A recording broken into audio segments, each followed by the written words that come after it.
En el año 1942, con el aumento de la intensidad de la lucha de la resistencia francesa y con la creciente inseguridad dentro de Francia, los alemanes, preocupados por esta situación, autorizaron a que el gobierno colaboracionista de la Francia de Vichy creara una organización política y paramilitar de corte fascista para contrarrestar esta creciente y persistente oposición. Bienvenidos amigos y amigas a una nueva aventura que comenzamos hoy aquí y en la que nos adentraremos de lleno en descubrir y analizar este cuerpo de voluntarios franceses llamado la Milicia Francesa. Así que sin más dilación, comencemos con el tema de hoy.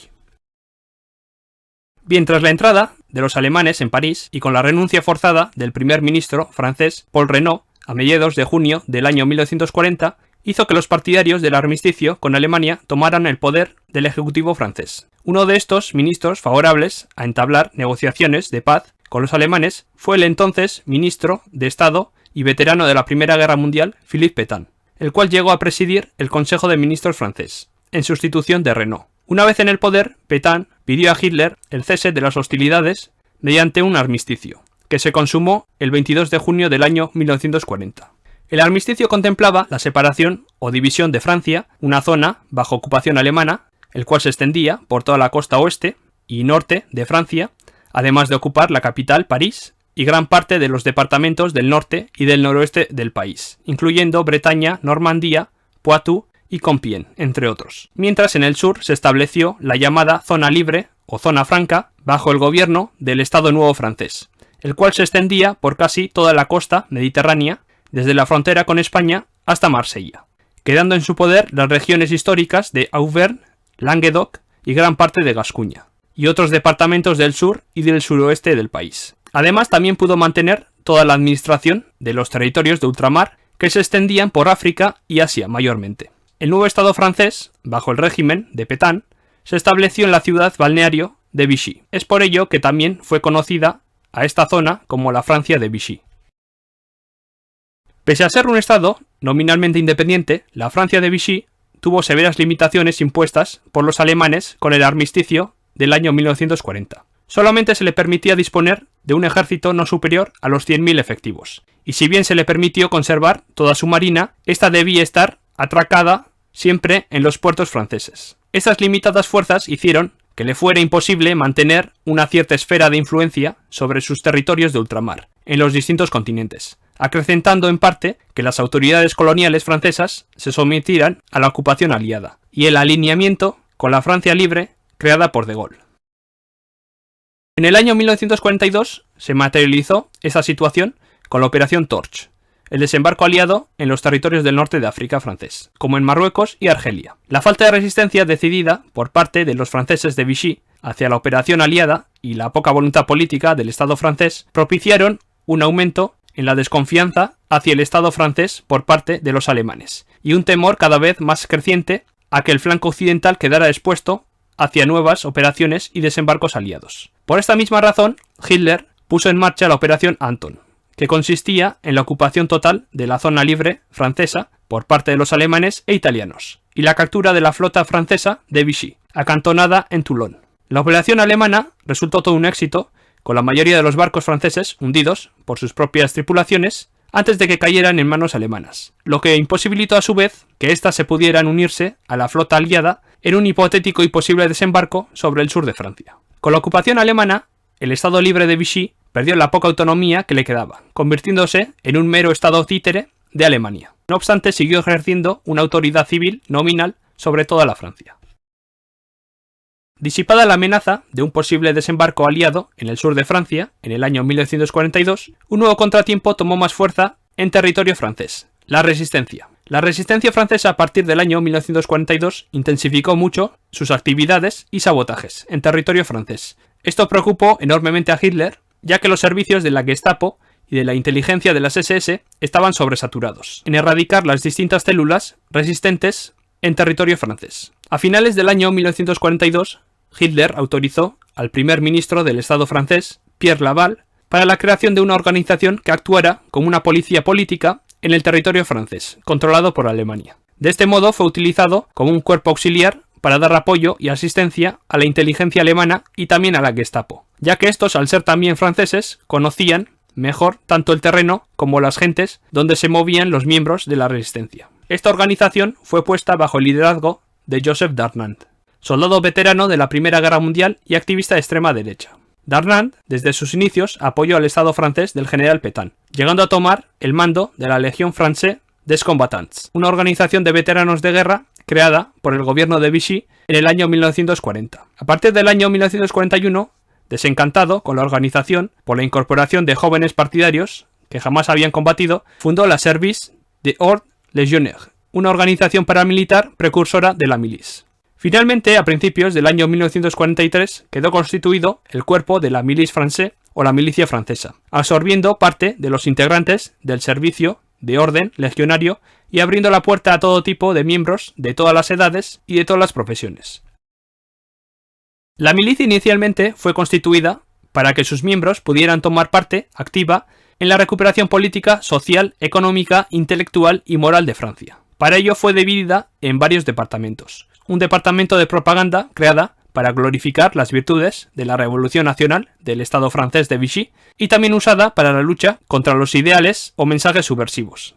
Un departamento de inteligencia que involucraba confidentes que informaban sobre posibles críticos del Estado francés, como disidentes políticos o miembros de células resistentes. También existía un departamento de seguridad que sustituyó a la policía y que trabajó como auxiliar de la Gestapo, llevando a cabo la represión contra los maquis y la captura activa de judíos, tanto nacionales como de países bajo ocupación alemana. Y por último también existía un departamento de finanzas, que se ocupaba de los pagos hacia el personal que trabajaba para la milicia y también otros aspectos económicos de la organización.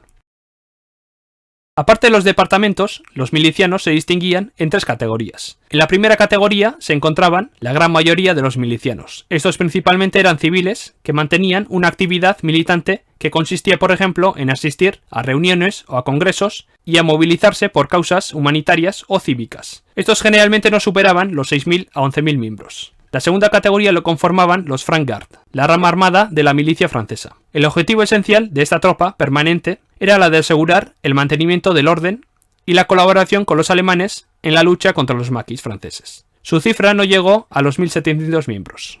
Y por último, la tercera categoría reunía los Franc Garde voluntarios, los cuales eran milicianos ordinarios preseleccionados que podían ser movilizados para acciones precisas y puntuales. Estos voluntarios congregaron poco más de unos 2.300 miembros.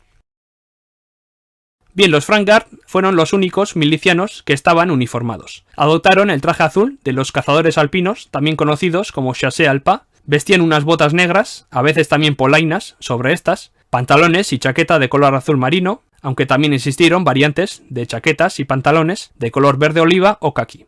Bajo la chaqueta disponían de una camisa caqui y como complementos usaban una corbata de color negra y boina o beret ladeada hacia el lado izquierdo. Para épocas de frío también podían disponer de chaquetones largos de color azul marino. Y en situaciones de combate contra la resistencia francesa, los milicianos podían estar equipados con cascos Adrien modificados de color azul marino y con el emblema de la milice pintado o añadido como una insignia sobre la parte frontal del casco. Como emblema de la milicia se usó el símbolo gamma en color blanco sobre fondo negro y fue puesto en los uniformes como insignia metálica sobre el bolsillo superior izquierdo de la chaqueta o en la camisa, o bordado en la boina. También fueron usados brazaletes con la insignia bordada en blanco sobre fondo azul oscuro y con ribetes dorados en los bordes. Los Franc Garde disponían de rangos que se representaban sobre las sombreras o sobre las lengüetas de cuello de sus chaquetas. Antes de entrar con los rangos es necesario aclarar ciertos términos en los cuales se organizaban los Franc Garde. Por ejemplo, una mano o ma lo conformaban 5 milicianos, una decena o dizaine estaba compuesto por 10, una treintena o trentaine por 30 milicians, centena o centaine por 100, una cohorte o cohorte estaba integrado por un pequeño batallón de unos 300 milicianos y por último un centro o sont por varias cohortes, unos 600 a 900 milicianos aproximadamente. Bien aclarado esto, el rango más bajo lo componían los Franc Garde. Estos no disponían de ninguna distinción en sus uniformes. Subiendo en la escala se encontraba el rango de chef de ma adjoint o adjunto jefe de grupo. Este rango disponía de una franja de color rojo. El siguiente más alto era el rango de chef de ma o jefe de grupo. Este rango disponía de un chevron de color rojo. Subiendo en el escalafón se encontraba chef de dizaine adjoint o adjunto de jefe de decena, cuyo rango estaba conformado por 2 franjas rojas. Posterior a esta estaba el rango de chef de dizaine o jefe de decena, con un rango conformado por 2 chevrons de color rojo. Más arriba estaba el chef de groupe de centaine, o jefe de grupo de centena, cuyo rango disponía de un chevron de color blanco. Subiendo en la escala se encontraba el chef de groupe de cohorte, o jefe de grupo de cohorte, representado con un chevron dorado.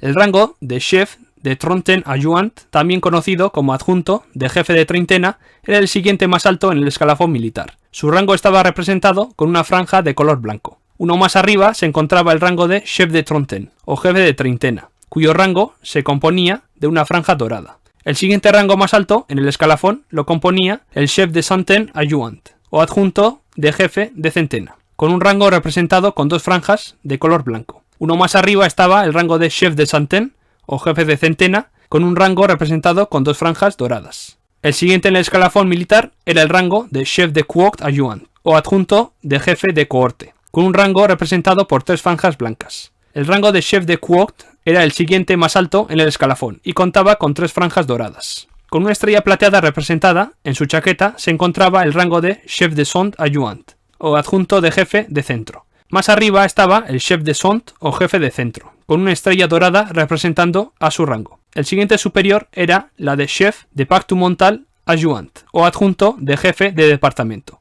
cuyo rango disponía de 2 estrellas plateadas. El rango de chef départemental era el siguiente en el escalafón militar, y su rango constaba de 2 estrellas doradas. Subiendo nuevamente estaba el rango de chef régional adjoint, o adjunto de jefe regional, con 3 estrellas plateadas, representando a su rango. El siguiente más alto era el rango de chef régional, o jefe regional, representado con 3 estrellas doradas. Y por último, en lo más alto del escalafón de los miliciens, se encontraban tanto el rango de secrétaire général adjoint, o adjunto de secretario general, como el rango de secrétaire général, o secretario general, cuyos rangos no disponían de insignia. En los primeros meses de la milice, sus integrantes, principalmente los francs-gardes, estuvieron generalmente desarmados, ya que los alemanes eran reacios a armarlos. Esto causó malestar en Darnand, ya que los guerrilleros de la resistencia francesa estaban causando ciertas bajas en las filas de la milice. Finalmente, ante las protestas de Darnand y después de la aprobación de un decreto que autorizaba a los franceses a alistarse en las Waffen-SS, los milicianos recibieron la autorización para portar armas. Este rearme se produjo de una forma bastante lenta y heterogénea. El brazo armado de la milice estaba equipado con una amalgama de armas, tanto británicas como francesas. La gran mayoría del armamento que utilizaron fueron los remanentes del ejército del Estado francés, que se constituyó después del armisticio en el año 1940, y que fue disuelto cuando los alemanes ocuparon la zona franca o libre 2 años más tarde. Principalmente utilizaron fusiles de cerrojo, como el MAS 36, subfusiles como el MAS 38, o ametralladoras ligeras como el MAC M1924-29. También era común que portaran varios tipos de pistolas y revólveres, como las pistolas Rubí, las pistolas automáticas modelo M1935 o revólveres M1892 o Smith & Wesson modelo 10. Hubo también armamento británico que fue usado por los milicianos, que fue capturado o bien en la batalla de Francia o bien requisado o confiscado a la resistencia. De este modo también utilizaron fusiles de cerrojo Lee Enfield número 4, subfusiles STEM o ametralladoras ligeras Bren. El brazo armado de la milicia inicialmente se desplegó por lo que sería toda la zona franca o la zona libre francesa, bajo ocupación alemana, con el régimen de Vichy gobernando de forma limitada administrativamente. Y a partir del año 1944 la organización se amplió a toda Francia para dar apoyo a los alemanes en su lucha contra los partisanos en la captura de judíos. Durante el periodo que estuvo activo la milice, se destacó por sus prácticas crueles contra los enemigos del Estado, tales como políticos, intelectuales, irresistentes o insumisos. Muchas veces recurrían al secuestro y posterior tortura de cualquier persona que se sospechaba de simpatizar con la resistencia, para sacar información sobre las células maquis desperdigadas en todo el territorio francés. También establecieron consejos de guerra sumarísimos, con sentencias de muerte que podían llevarse a cabo prácticamente de inmediato. Dadas estas prácticas, los milicianos, y en especial los francs-gardes, fueron incluso más temidos y odiados que la propia SS alemana, por parte de la población francesa. Una de las operaciones más grandes que llevó a cabo la milice fue la batalla de Glières, ocurrida en marzo del año 1944, en la zona de Alta Saboya, cerca de la frontera suiza. En esta operación se procedió a la eliminación de la resistencia francesa que se estableció en esa zona. Una zona o un punto bastante clave para la milice, puesto que era una zona de salida de judíos hacia Suiza, enclave de reunión para la resistencia francesa y entrada de armamento que era enviado de forma aerotransportada por el servicio secreto británico para armar a la resistencia. Finalmente la milicia fue superada por la falta de equipo militar para doblegar a la resistencia, por lo que tuvo que pedir la colaboración de tropas alemanas para completar la operación. Con la caída de Francia, muchos de los colaboradores y milicianos se refugiaron en Alemania o en la República Social Italiana. Los que no pudieron escapar fueron capturados y muchos de ellos ejecutados sumarísimamente por traición por la resistencia francesa. Aquellos milicianos que pasaron a Alemania conformaron, junto con otros elementos militares del Estado francés, la División 33 de las Waffen-SS, más conocida como División Carlomagno. Estos 2.500 milicianos estuvieron presentes en el frente occidental combatiendo a los estadounidenses en Baviera y también participaron en la batalla por Berlín en el año 1945. En la República Social Italiana, por su parte, aquellos milicianos que se habían refugiado en el estado títere de Mussolini, los que no querían vestir uniforme alemán o simplemente los que no querían hacer el juramento de fidelidad a Hitler, unos 800 efectivos en total, fueron empleados para combatir a los partisanos italianos hasta que concluyó la Segunda Guerra Mundial. Al finalizar la guerra, muchos milicianos fueron capturados y encarcelados junto con sus mandos. La mayoría fueron juzgados por traición a Francia y por crímenes de guerra, y algunos fueron ejecutados como el secretario general de la milicia, Joseph Darnand, aunque también hubo otros que pudieron escapar de ser condenados, ya fueran por pasar a la clandestinidad o emigrando a otros países con leyes más laxas sobre extradiciones.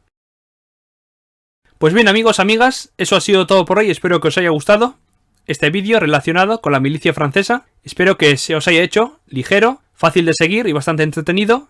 Y bueno, pues si es así, como siempre, no dudéis en dejar un buen like, también podéis dejar un dislike si no os ha gustado el vídeo. Como siempre, cualquier comentario, sugerencia, duda o crítica, podéis dejármelo en la caja de comentarios debajo del vídeo.